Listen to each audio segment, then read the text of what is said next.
Welcome to the Indian Tech Icon Spotlight Silicon Valley chapter, where the brightest minds in technology take center stage. I'm Sheetalohal Acharya, and today on the Spotlight we have our guest, Upendra Mardikar, who is an influential leader in cybersecurity and has led multiple transformational projects, setting industry benchmarks. Hi, Upendra. Thank you so much for having me.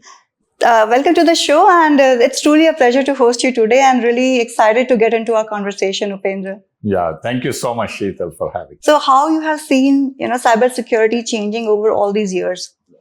So, first of all, really appreciate you having me. I am Upendra Mardikar. I'm the Chief Information Security Officer for TIAA, which is a Fortune 100 company.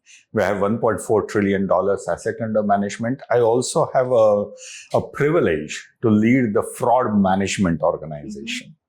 So what has happened, Sheetal, over last few decades, the cyber landscape has changed. I initially started my journey in cryptography. So where if you see the CVV2 at the back of the card, the magnetic stripe, I've had a privilege to implement these kinds of things where how do you encode these cards? So that's how I got interested in cyber journey. It was primarily in the banking sector, limited to banking sector. It was primarily limited to, the firewalls and the IP-related attacks. But there are three kind of tech trends that happened over last decades. Number one is internet came in. If you go back to I'm dating myself around 2000-ish when internet and Netscape came. So when the IPs and the TCP protocols, it was more like the security was getting retrofitted into these technologies. The second wave came, which was more like a mobile wave, right? So now when mobile came in, that really unleashed the internet, and that really brought those, these kinds of devices to the consumers. And with that, the security issues also came all the way into people's hands.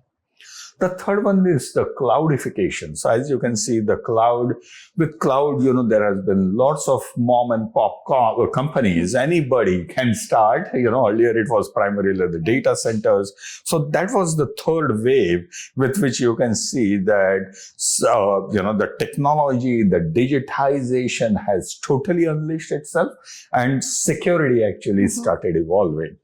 And it was November 2022 when we saw Gen AI and ChatGPT actually was unleashed. And now what is happening is that is the fourth wave.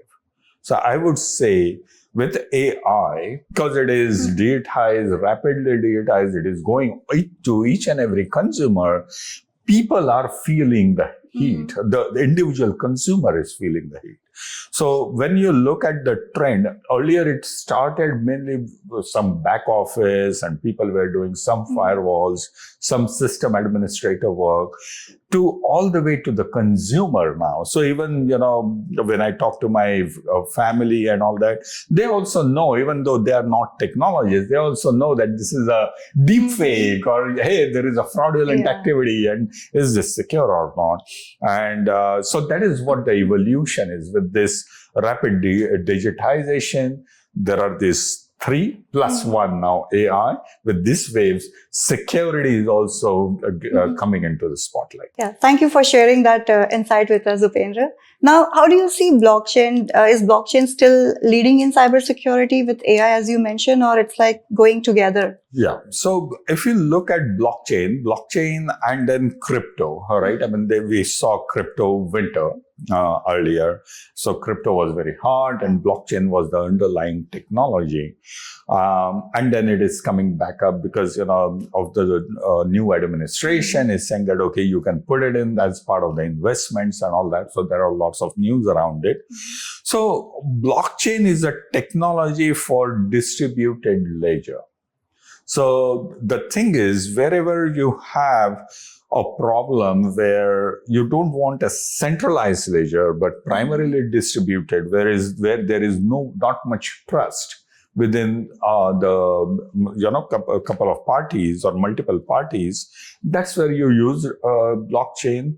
or DLTs, if you will.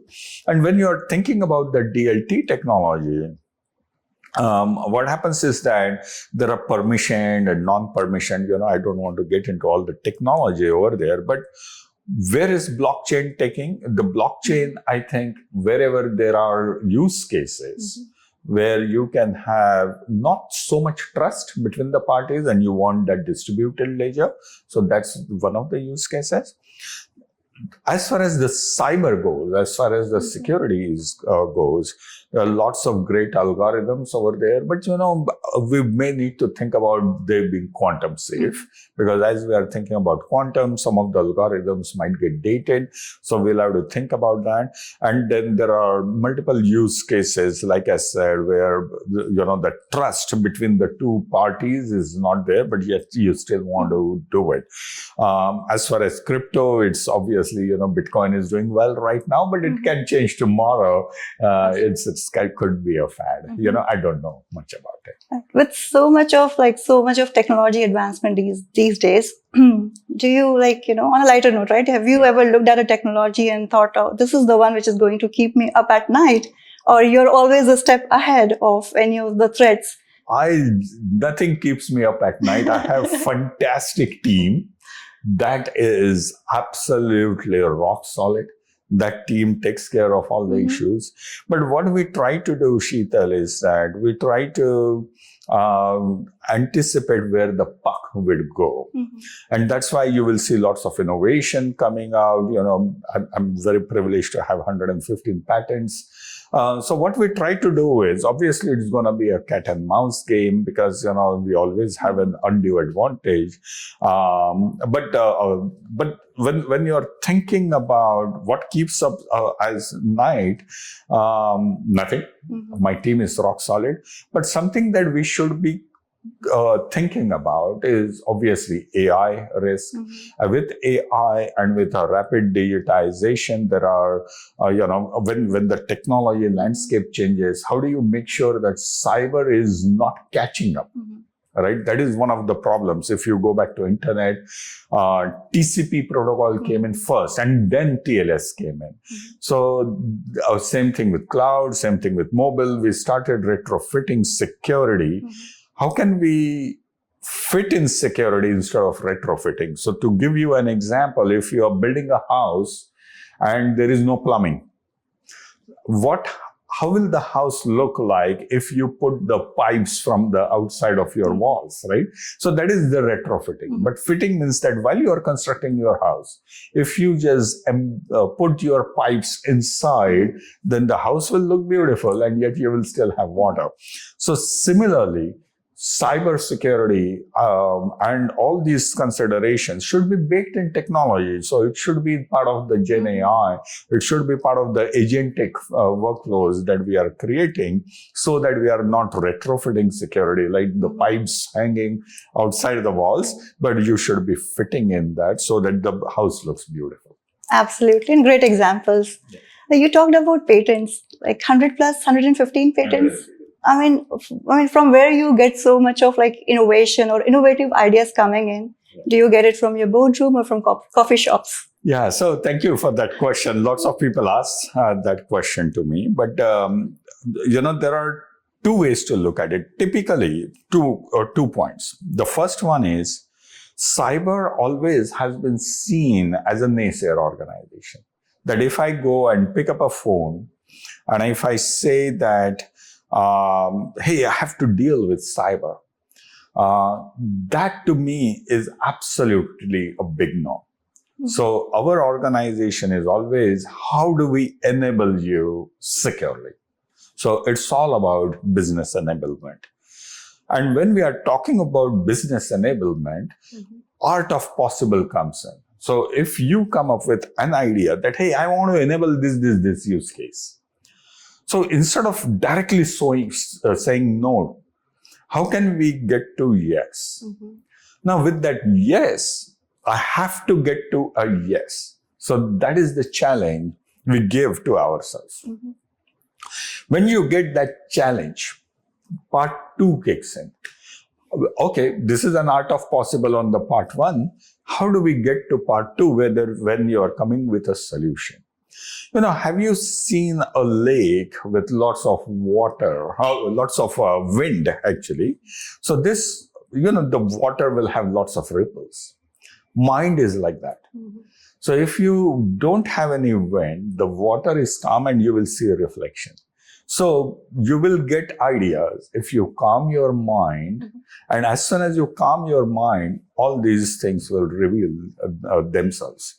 So the first thing is art of possible. Don't say no. No matter what, don't say no. Find a way to get to yes.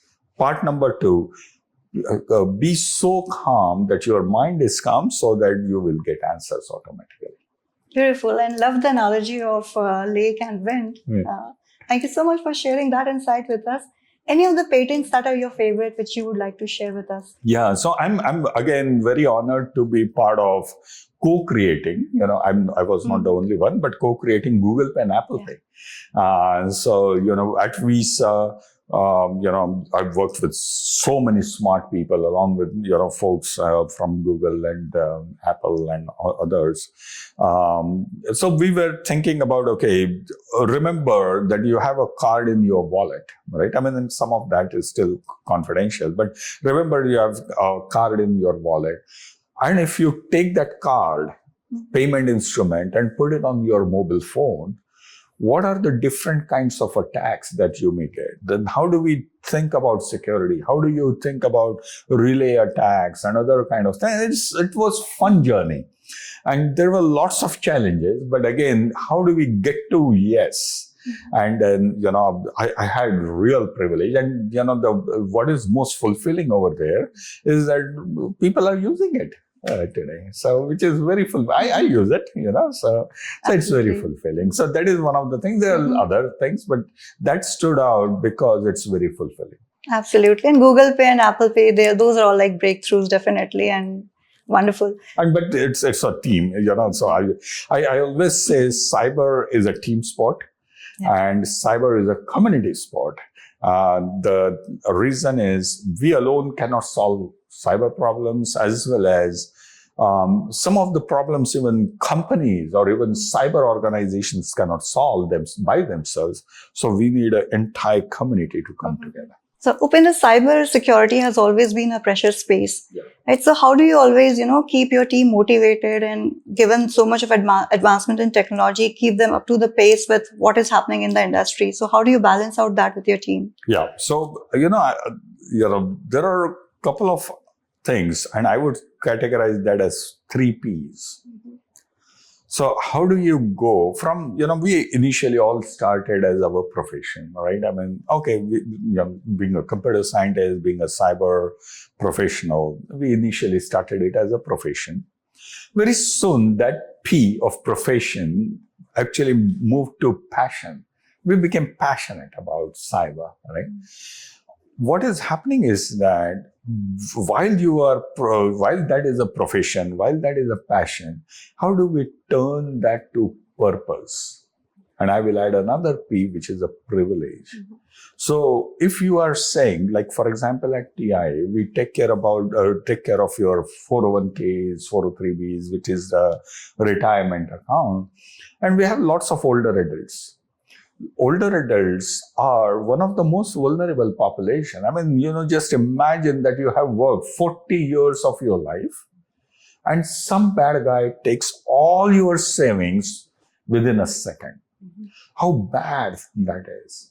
So my heart really goes for these people. So what has happened is that as we transition ourselves from profession to passion, to really what is the purpose of cyber organization is to protect the company, protect those older adults, protect those that are vulnerable from fraudsters, from bad guys. And with that purpose, it's a privilege. Mm-hmm. So how do I it's a stressful job. Of course it is stressful, but how do I keep my team motivated?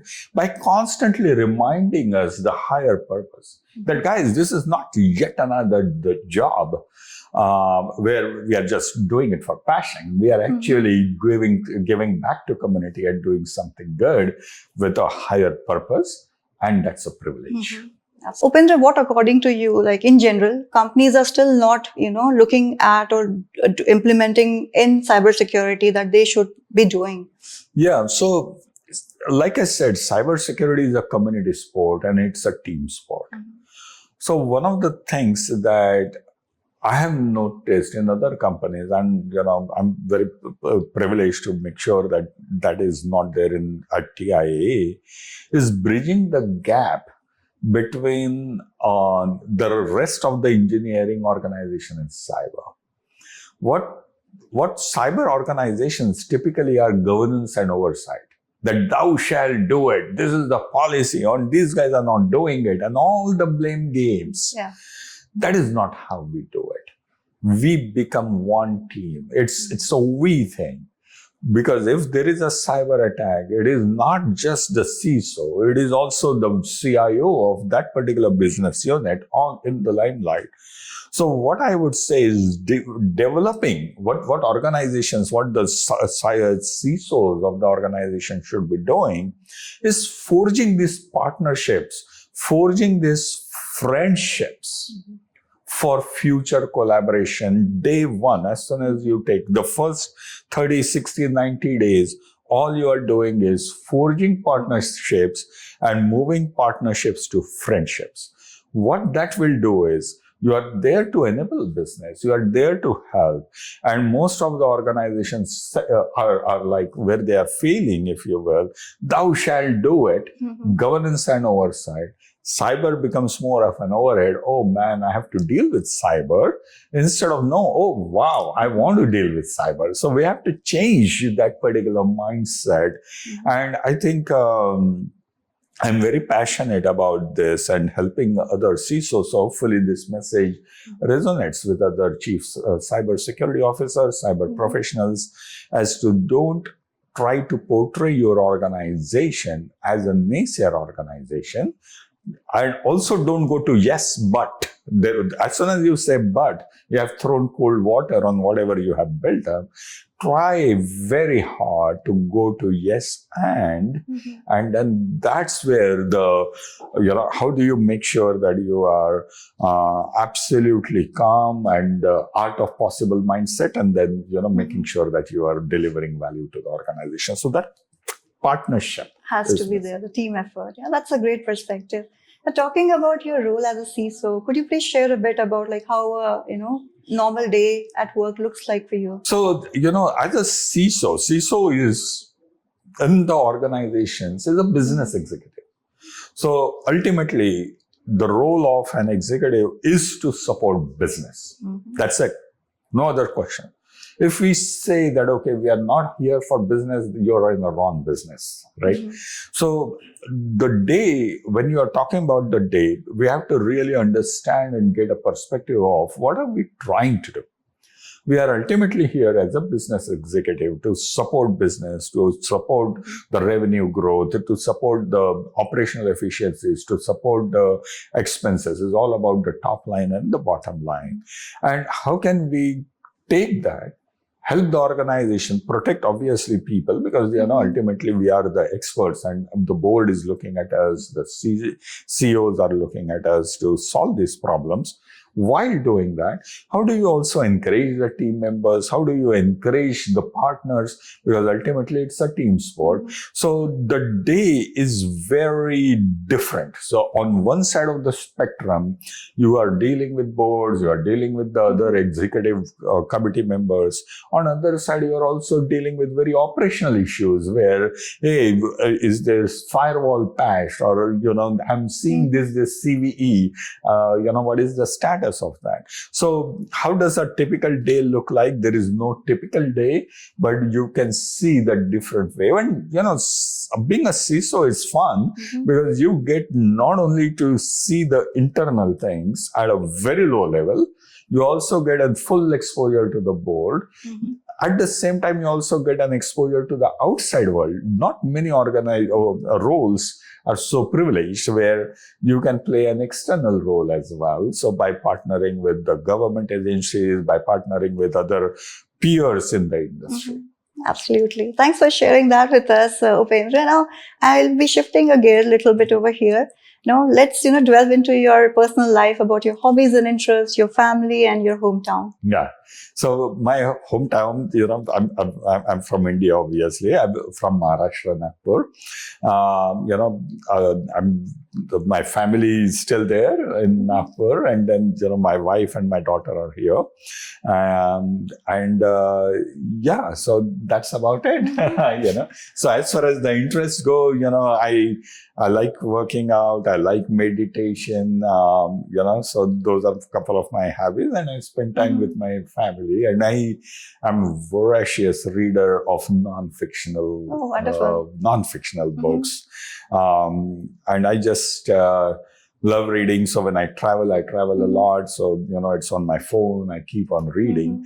So that keeps me very excited especially about technology, especially about other people's journey. So to answer your question, personal hobbies is I like working out. Number 2, meditation. I'm big into it. Number 3 is reading books and spending time with them. That's great to know. It looks like meditation is the reason that, keeps you so calm and composed. Yeah, that helps to keep my mind, without wind, like I said. Yeah. Lovely. So, Upendra, we are almost, nearing end of our wonderful conversation, and it's been like really, wonderful knowing your journey about the technology. We got a lot of knowledge about cyber from you. So that's really great. And so the last section that we have is the rapid fire round, where I'll be asking you some questions and would be expecting some quick answers from you, but no pressure. Okay. So let me know when you're ready. I'm ready. Yeah. Perfect. So your first question, travel destination on your bucket list? I would say Himalayas. Favorite sport to watch or play? Chess. Oh, wow. Brain games. That's why you're always ahead of threats. Okay, lovely. Favorite city you have visited? I would say Interlaken. Where's that? In Switzerland. Okay. Interlaken, Switzerland. Yeah, it's very beautiful. Oh, nice. About your ideas, where do you keep? Notebook, phone, or just in your head? Just in my head. Because there is always a threat. Yeah. Okay, that's a good one. Biometric locks, love them or hate them? Depends on how it is implemented. If the biometrics are stored in a centralized, hate them. But if they are stored in a security enclave like Apple and Google, then I love it. And that's a very smart answer. Your last question. One word to describe your day today. Chaotic. I was saying other than it is hot. Chaotic. Chaotic. Okay. Yeah, wonderful. Thank you so much, Upendra. It's been lovely talking to you, and thank you so much for sharing those great insights with us. And we really wish you continued success. Thank you so much. It's really a privilege to be here. Thank you. Thank you.